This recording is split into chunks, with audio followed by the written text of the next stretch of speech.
described Jodi Arias as a master manipulator. Let's listen to that segment of his closing argument, and then we'll discuss it.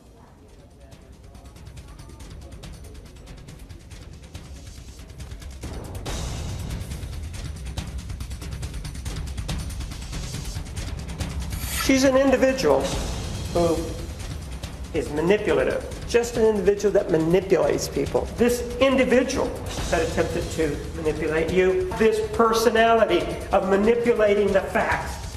She's always been this person who is manipulative, and she's attempting to manipulate the evidence how she always is manipulating him.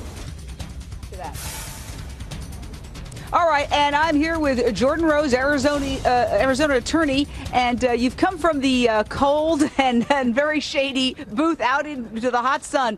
But we're talking about Jodi Arias being the master manipulator, as prosecutor Juan Martinez described her. Tell us what elements led up to him being able to make that comment in his closing. It's lies, lies, lies, and it's from the gas cans.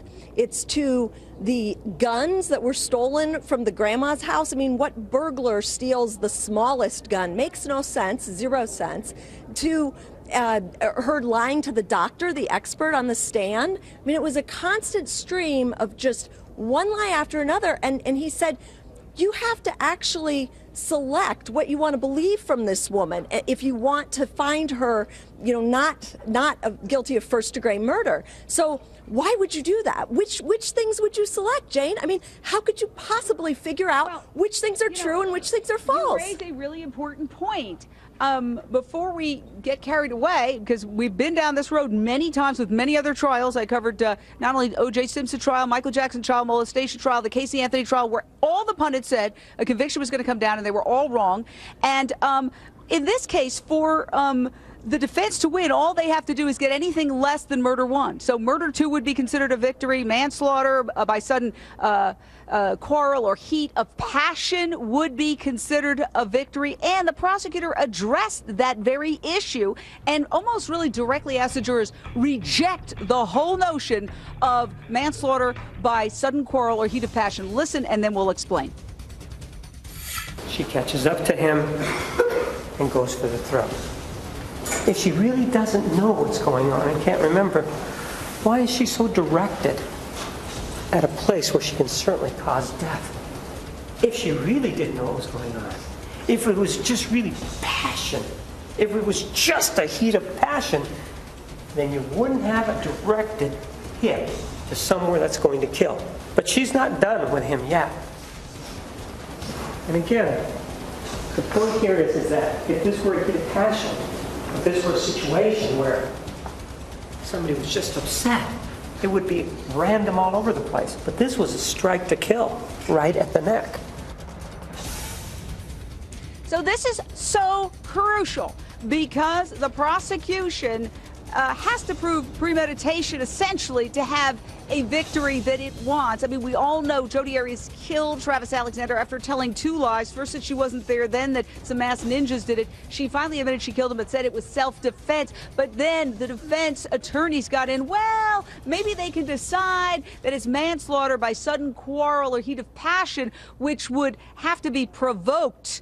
That's according to the jury instructions. In other words, the victim would have to do something to provoke the person to kind of lose it and get so crazy, because any reasonable person would get crazy under those circumstances. So that's a sudden quarrel, heat of passion, manslaughter. Explain why that's the big danger here. Well, it's a danger, but the interesting part was that Juan Martinez said you just have to be firmly convinced, jurors, firmly convinced that this happened. You don't have to suspend all reasonable doubt. And he reminded that to them all over and over again, which was interesting. It was almost like they just came up with this heat of passion thing and there's no evidence to it.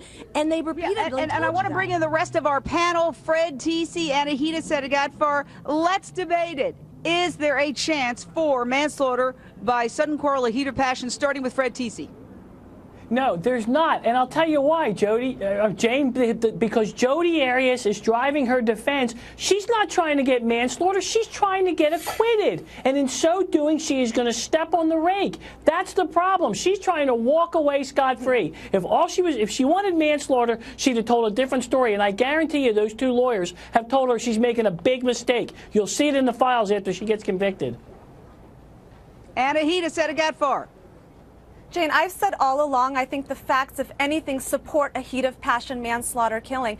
I mean, just look at the stab wounds, the knife slitting his throat. That screams manslaughter. That does not scream premeditation. And let's not forget, the defense is going to remind those jurors in closing that ultimately the burden of proof is on the prosecution. Leave it. The prosecution needs to prove all of these claims beyond a reasonable doubt. We are here. I am here in Phoenix, Arizona for the duration. Tomorrow, expected closing argument of the defense. There's a big crowd here, and they keep running this way thinking they're getting out of my shot, but actually, we want you in the shot.